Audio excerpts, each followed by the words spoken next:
नमस्कार मंडळी. बैलगाडी क्षेत्राचं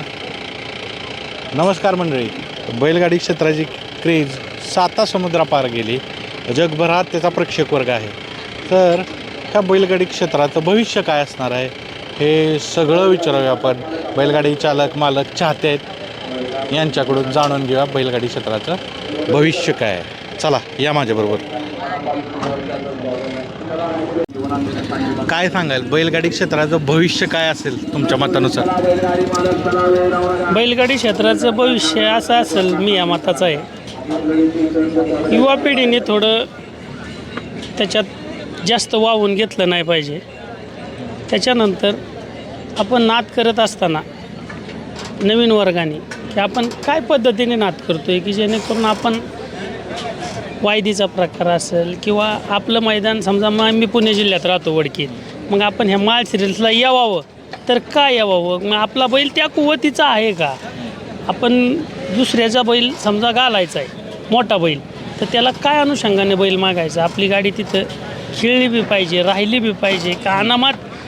आज कमीत कमी मैदानाला यायचं म्हणजे घरातून निघतानीच 10-15 हजार रुपये खर्च आहे स्वतःचा एका बैलाचा, प्लस पैरकार्याचा खर्च आहे. म्हणजे ह्या पैशाचा पण विचार करावा. आज काय लोकांना आयतं पैसे आलेले आहेत, मी स्पष्ट बोलतो कधी बी.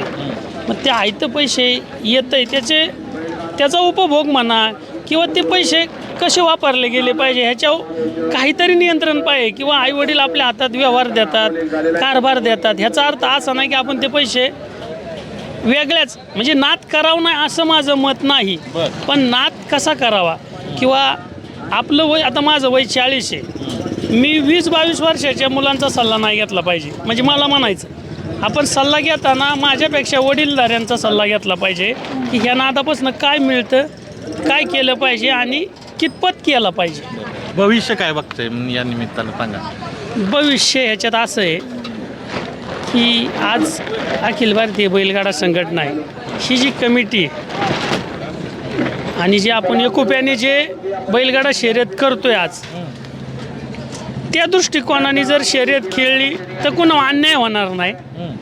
आणि सगळ्यांना आता या 2 पावत्याचा विषय होता, 1 पावत्याचा विषय होता, मग त्या पद्धतीने जर नाद केला तर ह्याला भविष्य आहे. आणि जर स्वतःच्या तालुक्यापुरतं पाहिलं किंवा बाबा ज्याच्या त्याच्या भागात जो तो कोण ना कोण रावसाहेब असतो, मग त्याची गाडी कोण मधनं खेळवण कोण कसा, तर त्या हिशोबाने नाही. ह्याच्यावर जी कमिटी नियंत्रण ठेवते त्या पद्धतीने खेळलं तर ह्याला भविष्य आहे, बैलगाडा टिकल.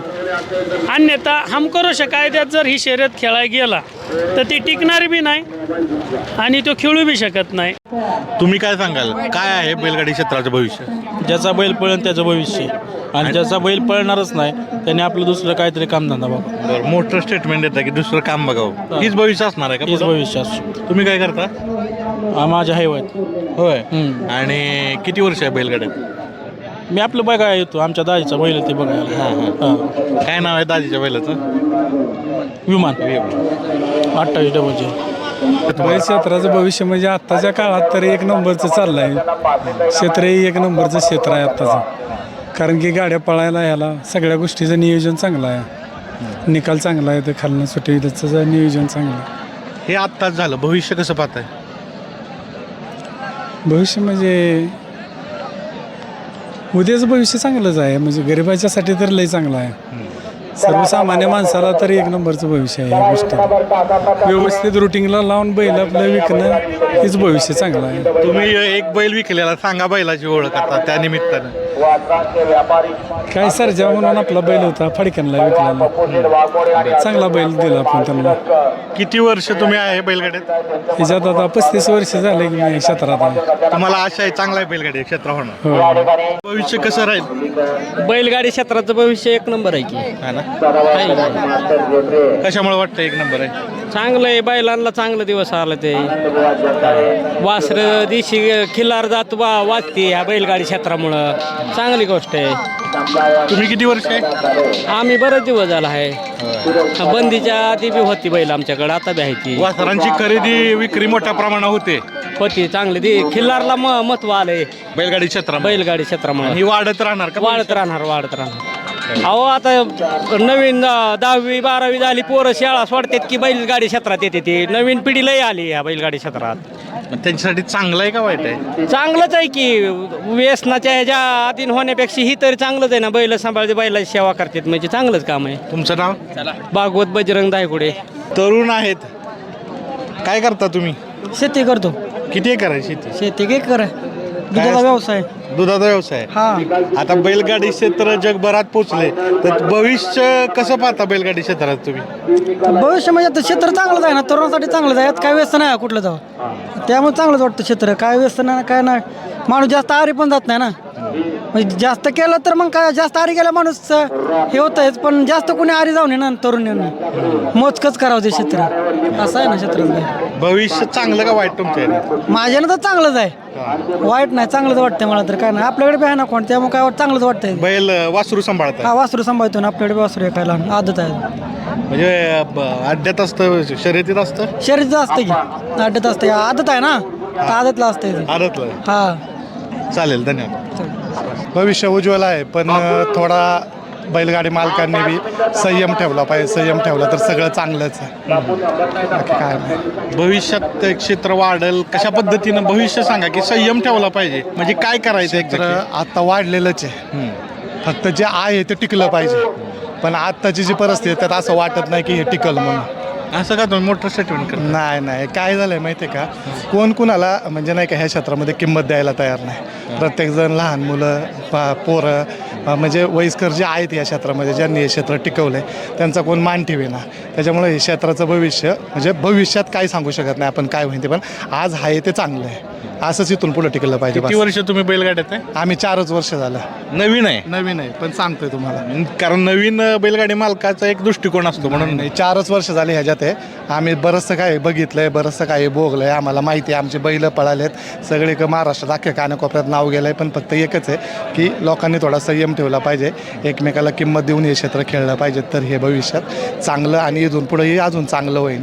आणि आता वाढायचं म्हणलं तर क्षेत्र भरपूर वाढलं आहे. आज बघा ना तुम्ही, एक हजार गाड्या पळत आहेत, वाढलंच ना. पूर्वी असं होतं की 4 गाड्या गटाला पळत होत्या, आता 10 11 गाड्या पळत आहेत. नवीन बैलगाडी मालक म्हणून काय काय चॅलेंज असतं त्यात? नाही सगळ्याच गोष्टीचं चॅलेंज असतं, त्याच्यासाठी तुम्हाला कोणतरी सपोर्टिंगला पाहिजे. नाहीतर नवीन गाडी बैलगाडा मालक किती जरी मोठा बैल घेऊन आला तरी ह्या क्षेत्रामध्ये त्याला किंमत नाही, 100% नाही. ह्याच्यामध्ये तुमच्याकडं जुना जाणता कोण नाही कोण तर तुमच्यासोबत पाहिजे, तेव्हा हे क्षेत्र टिकणार, तसं नाही टिकणार.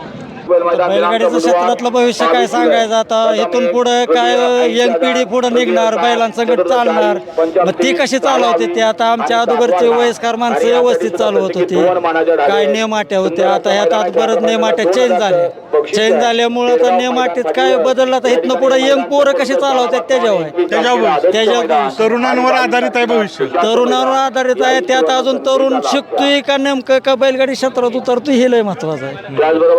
काय करता तुम्ही? मी काय नाही, घरीच असतो निवांत. घरी काय शेती व्यवसाय काय? व्यवसाय आपलं आमचा धंदा करतो आणि कॉकटेल संगत असतो. पिंटू शेट मोडकचा कॉकटेल त्या संगत. किती वर्ष बैलगाड्यात आहे? बैलगाडीत तसं मी 1999 पासून मी बैलगाडी क्षेत्रात होतो आणि माईसरच्या बैलपोळ्याचा सदस्य होतो. शामराव वाघमोडे सदस्य. तरुण आहेत आपल्याबरोबर, कसं पाहता बैलगाडी क्षेत्राचं भविष्य? जर बैलगाडी क्षेत्राचं जर भविष्य बघितलं ना, जसं की आपण एक आपला पारंपरिक खेळ आणि छंद म्हणून जर जोपासत गेलो तर खेळ नक्की तुम्हाला एक वेगळ्या उंचीवरती भेटेल बघायला. पण जे आत्ताची तरुण पिढी जी आत्ता क्षेत्रामध्ये वाद चाललेली आहे की ज्यांना फक्त बैलगाडी क्षेत्र बैल आणि त्यांनी एक नंबर केला पाहिजे ना असं वाटतं. जे बैलांमागं वायदी घालवायची, बैलांकडनं कष्ट करून नाही घ्यायचे पण त्या अपेक्षा ठेवायच्या. जर असं केलं तर घराची कुठेतरी माती होणार आहे आणि युवा पिढी या मागं ढसली जाणार आहे.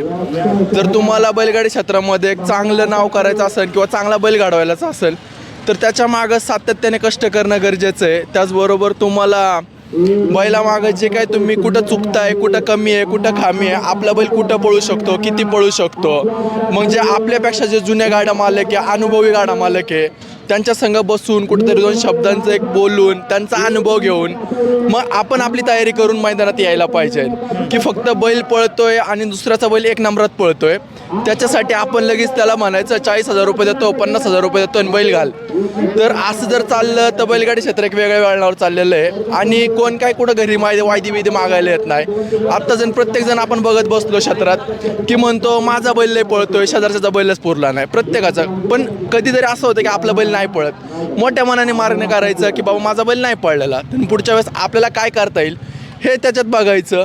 आणि त्याचप्रमाणे जर बघत आपण की जे काय आता असतात की वेगवेगळ्या बैलांचे प्रेमी असतात बैल मालकांचा काय संबंध नसतो पण यांचं काय असतं घरी बसून 300 रिचार्ज करायचा आणि वाईट कमेंट्स करत बसायच्या आणि मग ट्रोल करत बसायचं की हा ह्याची बाईट घेतो ते त्याची बाईट घेतो वाईट हे करत बसायचं. तुम्ही नाद म्हणून छंद म्हणून जपलात ते एकदम वेगळ्या वळणावरती आणि आपण याला एकदम भारी म्हणजे एक आंतरराष्ट्रीय पातळीवर ऑलरेडी पोहोचलेलाच आहे की त्याचा ऑरा एकदम वेगळा झालेला आहे खेळाचा आत्ताच्या ह्याला एक क्रेज आहे.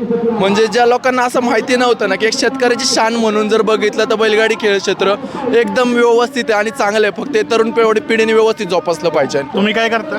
मी एक फिटनेस कोच आहे इंटरनॅशनल पॉवर लिफ्टर आहे जिम करतो आणि एक छंद म्हणून मी आत्ता हे बैलगाडी क्षेत्र म्हणून जपतो.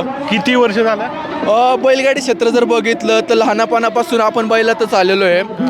4 बैलात पहिली बैलं पळायची त्याच्यानंतर मग बैलं गाडवायला चालू केली. एक गावठी बैल होता उस्मान म्हणून मग त्याची जर्नी स्टार्ट केली तो बैल गाडावला आज बैल चांगला पडतोय लंपी वगैरे झाला बैल मारता बैल तिथनं वाचावला. त्याच्यानंतर एक दुसरा आदत खोंड गाडावला सोना म्हणून तो पण. आणि त्याचबरोबर तुम्ही आता माझं एक इंस्टाग्रामचं जे चॅनल होतं ते चॅनल आता सध्या डिलीट झालं आहे.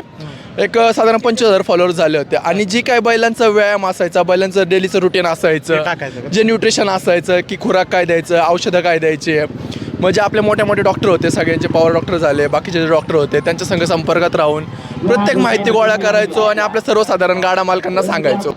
तर मित्रांनो बघितलं असेल तुम्ही बैलगाडी क्षेत्राचं भविष्य काय. प्रत्येकानं आपापल्या अनुभवानुसार उत्तर दिली.